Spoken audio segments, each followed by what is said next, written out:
Hi, welcome to another edition of Talk with Confidence. This is where we have inspirational conversations with inspirational people. Today we have author and motivational speaker Tiisang Masoko in studio with us. Tiisang, welcome. Thank you for having me. Yeah, thank you for accepting the invite. We've been looking forward to having you here. Can you just tell us a little bit about who Tiisang is? I'll give a brief. Tiisang is a professional and in IT, a program administrator, and then personally I'm a mother and a sister. I'd like to think I'm a grandchild as well. Yeah, that's me summed up. Okay, where did Tiisang grow up? I grew up in a village in Pela. It's based in Northwest. Okay. Yeah. Okay, and your childhood? Can you describe your childhood for us? Tiisang at 10 years old, what were you doing?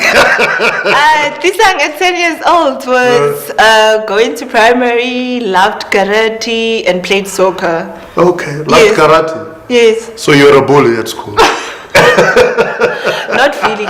It was self-defense. Self-defense, okay. So going from primary into high school, you're an author. You wrote a very thick book. It's quite thick. It's about 500 pages. Yes. Yeah, no, people are writing out there. But what got you into writing? When did you discover your love for writing?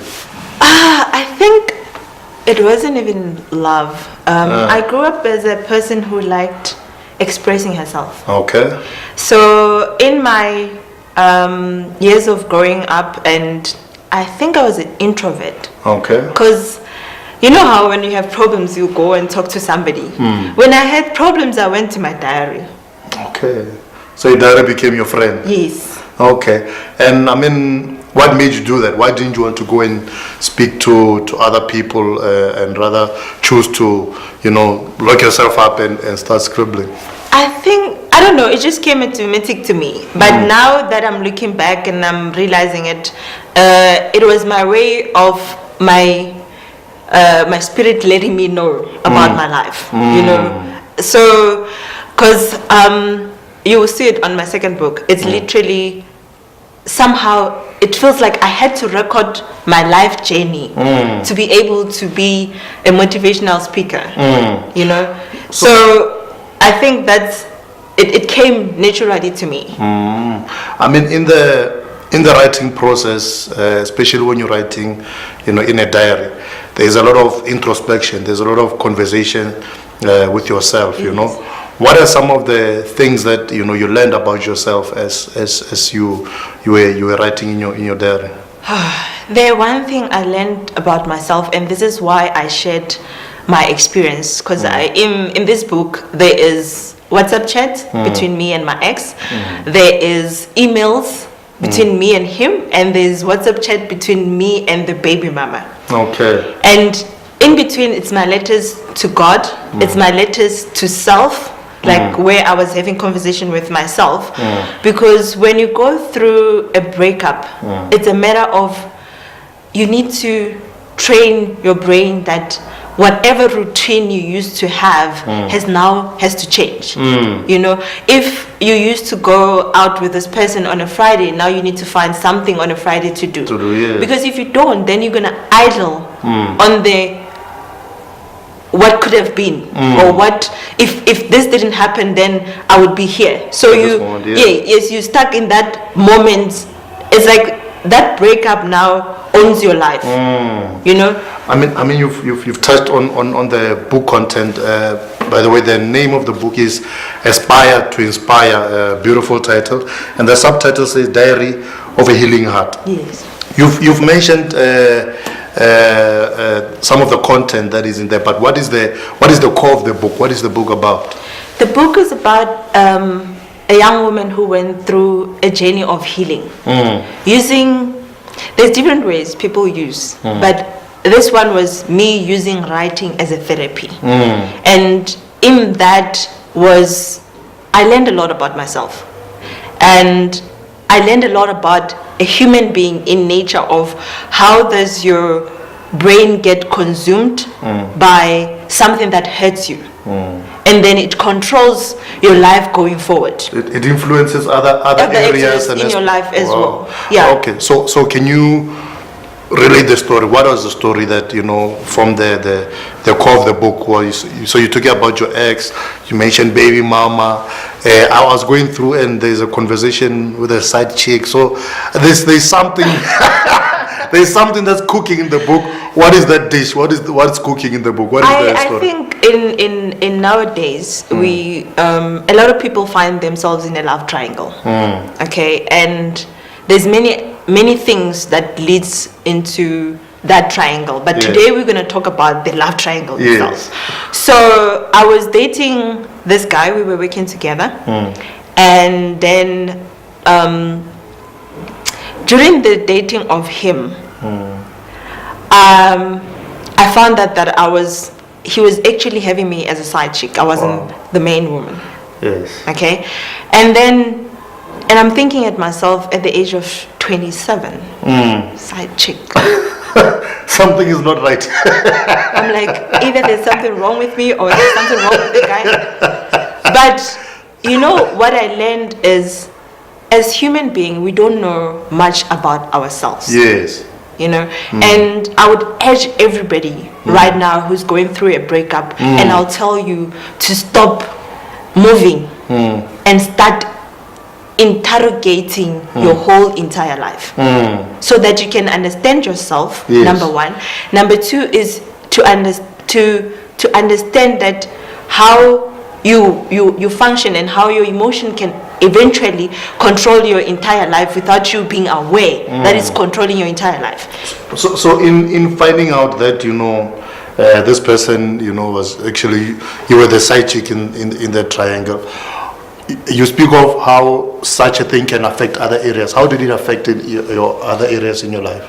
It's a matter of now you start, because you start questioning, is there something wrong with me? Why am I failing at my relationships? Yeah. And then the other part is your confidence goes down, your self-esteem goes down. You start wondering, you start hating yourself, but it doesn't come like I hate myself. It comes slowly, it comes slowly. Creeps up on you. Yeah, and it builds up, and you start hating yourself in a way. And I think if I didn't sit myself down, I would have been one of those people who are bitter in life about relationships. Yes. I would have probably tried to find another boyfriend, and what I was gonna do with that guy? I was gonna hurt him because I'm hurt myself. Yes, that's true. I haven't went through the healing and understanding what went wrong and what am I doing wrong and what's happening in me and what is this thing called love that I'm letting it to control my life. Or what you think is love. Yes. So you need to get to that point and interrogate it to such an extent. Because if I'm going to say, let's say maybe, because there was a point when I could have continued being a side chick. So you have that option. Yes. Yeah. I could have continued being a side chick. And if I continue being a side chick, do I really love myself? Are you? Because then it means you've chosen to say, you know what, I'm second class. Yes. I don't deserve to be in a solid, stable, good foundation relationship with someone. Yeah. And besides also being I'm not solid, it means I'm saying I'm happy making another woman sad because now I want to share this man with him. Yeah. And it's not even about polygamy or anything. This is just a relationship. It's like now I'm saying I need to make myself feel better by competing with her and saying I'm the best. I mean, in today's times, you do find a lot of women who are the side chick and who know they are the side chick, but they remain in that state. What would you say to women who are in that particular state?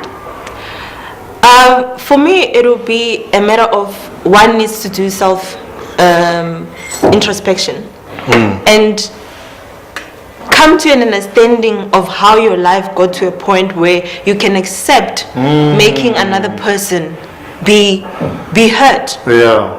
You know, because you are hurting another human being.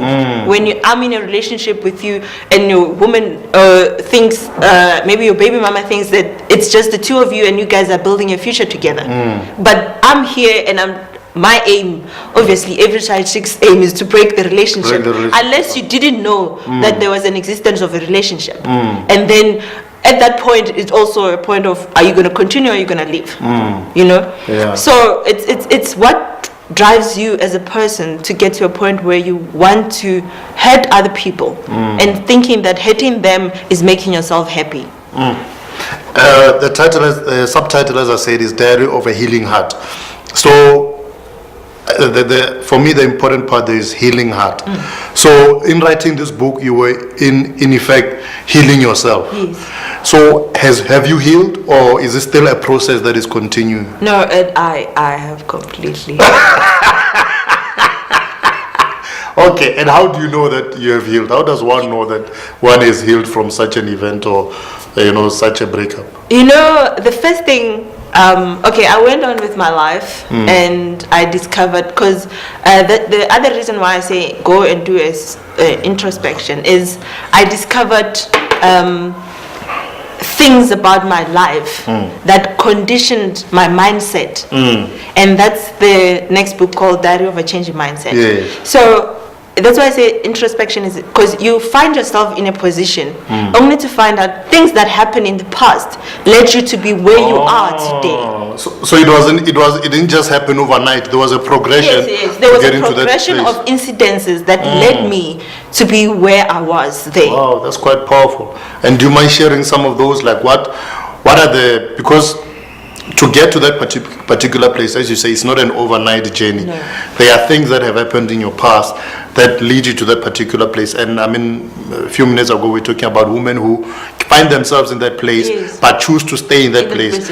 So what are some of the things that can contribute to a person's getting into that place where, they're a side chick, but they are willing to stay? What are some of the experiences that one may have gone through? You might have been in a relationship where you loved someone truly, and then that person had another woman in it. So you got hurt. And eventually when you go out there, you realize many people are doing it. Oh, so it becomes normal. It becomes normal. Wow. If you don't get yourself out of it, you ain't gonna go out of it. Yeah. And now you gotta ask yourself, is this the life that I want to live my whole entire life? And the one thing is, we look for happiness outside us. That's, and such that being a side chick gives you happiness outside you, because you get spoiled as a side chick. A guy exaggerates on everything and anything. Yeah. So yes, and that time you're actually not exactly holding on to the guy. You're holding on to the instant gratification that comes with the things that he's doing for you. Yeah. So it means your world alone without the guy is a sad world. But you find happiness in the things so you don't know how to make yourself happy. So the only way is to grab onto this guy. It's like a kid who finds a sweet nice. Every time they'll think, "Mommy, I don't want to eat this food. But when you think about the sweets, when you tell them you're gonna get the sweets, then they start eating the food. Yes. So that's how it happens. And I mean, talking of sweet, it's something that is unhealthy. Yes. So I mean, that type of relationship where you find yourself in the triangle and you are the side chick, it's unhealthy. No. Because at some point, I arrived at a point where I asked myself, maybe if this woman wasn't part of the whole situation, me and this guy can be happy. If she wasn't in the equation. Yes. But I mean, also, if you're dating a guy who's willing to have a side chick, it says something about the character of the guy. Yes, it does. So even, just stemming off from what you said, even if you decide, if this woman wasn't in the picture and maybe she goes out of the picture, will you be secure with such a person? No.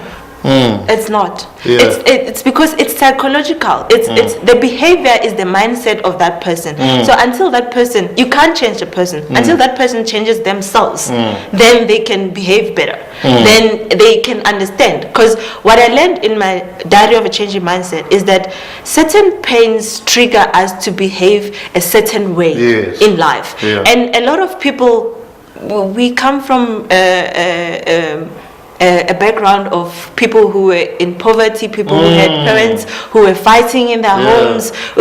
That has affected our behavior as adults today. Yes. So the instabilities of relationships, whether it was relationship between the father and the mother at home, whether it's personal relations, those instabilities have now been carried through into present relationships. Carry through because they affect the way you think about a relationship. Yes. You start thinking, oh, my mom was weak. Why was she letting my dad beat her every time? You know, or you start thinking, oh, my mom knew that my dad was cheating, but my mom stayed in a relationship. So you start building a concept about relationship yourself, and it graduates with time. And when your experiences add on top, now it becomes a volcano. Yeah. As I love the subtitle, I'm gonna keep going to the healing heart. So such people have not healed from what they saw at home. They've lived with the pain and made it part of themselves. Oh wow, that's quite deep. And now it affects their psychological behavior, their thinking, and your thinking. That's why on my next book it says Diary of a Changing Mindset. It's your thinking gets affected by those things. So until you break down and try to understand how to correct your thinking and how to position yourself in life, then you won't go anywhere. You will end up in chaos after chaos and chaos. Because I used to think when I was growing up, guys, when is it gonna say hulukile? When are we getting to the point where we're saying hulukile all along? It'll get well. Yeah. When you get to a point where you say, guys, hulukile, like kishapu, life is okay. Like I'm happy, guys. Like you're right. Yeah. You know. And I think it's a place that a lot of people want to get to. But as you rightly mentioned, it's all about the healing. Because once you've healed, it means that those wounds are not gushing out blood, even though they've become scars. But they're scars that you've learned from. You know. And the minute you've learned from an incident, you're now in a better position to make a proper decision making. You're not going to make a decision because I met Confidence and is driving a BMW, so I think me and Confidence will make a great couple. You make a decision from a deeper perspective than just the fact of what the person has. It moves from the materialism and then it goes into the deeper things. I mean, we've been speaking about women who stay in that state. No? For me, it's also about what vision do you have for your life? Because remaining in that state means that you are stagnating. It means that there are opportunities that you are now closing to yourself simply because you are staying in that particular relationship, toxic relationship. And I'll tell you one thing while you're on that point about it means you don't have a vision of your own life. The only way an incident of that of the moment you got hurt, let's say the breakup with my ex, the only way it could own me was because I didn't have a vision of my own life. You couldn't see yourself apart from him. So the solution then could be that if you start developing a vision for your life, saying, you know what, with this person out of the picture, then it means there are more opportunities. It means that there is a better place that I can go to, the dreams that I have that I want to achieve. Yeah, because at that moment, while I was going through this, so I juggled the healing while I'm getting to know and like what's happening and everything. And I'm interested, while I was doing the self-evaluation. And then I realized, you know what, Tiisang, you're only caught in this person because you don't have a vision of your life. And that day, I was studying my honors that year. So I was studying my honors, I faced my ex every day at work. And I was doing my book. And then I had to heal at the same time.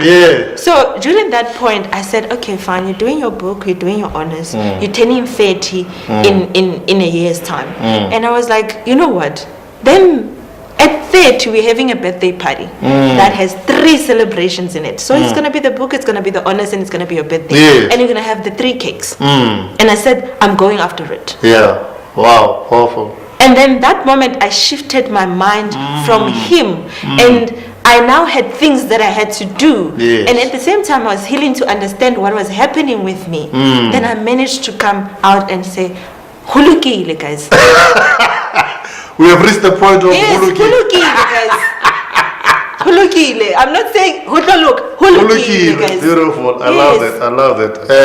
As I said, the book It's quite thick, but I've been going through it. Very interesting stuff. And you've been mentioning also your next book. Yes. Can we touch a little bit without giving too much away? But Yes. it's a next step from Diary of a Healing Heart, and you said it's the subtitle Diary of a Changing Mindset. So now you've dealt with healing the heart. Yes. Now it's about changing the mindset. It's changing about the mindset, because it's one thing to win the battle, but it's another thing to learn from the battle and become a better person and develop a new pattern of thinking from the winning of the battle. You know, so that's the next book. What it's dealing with, it's dealing about emotional, the integration between emotional and spiritual being of your life. It's called Life Starts With You, Diary of a Changing Mindset. Wonderful. I'm looking forward to reading that as well. So on that book I'm covering the understanding of a very shocking book, the understanding of the smaller things you do as an adult, how they actually, what the end result of it is in a person. Like if I'm a woman and I stay in an abusive relationship, what are the long-term impacts on my child's life? That I'm thinking I'm keeping my child here because I need the money and everything else, whereas there is God who gave you a gift, and you were supposed to use that gift to supply for your own needs. And you don't need to be dependent on another person. You know, so it touches base on that, on how actually the two books are going to show every woman how your child's psychological being gets affected and their mindset gets affected if you make a decision to stay in an abusive relationship or in an unhealthy environment, because that also affects their view on relationships and life and their own self-worth. You know. Wow. Okay, I think you're quite loaded. You're quite loaded, and we're looking forward to that book. If people want to get hold of this book, where can they buy one? Maybe share some of your contacts, maybe social media links.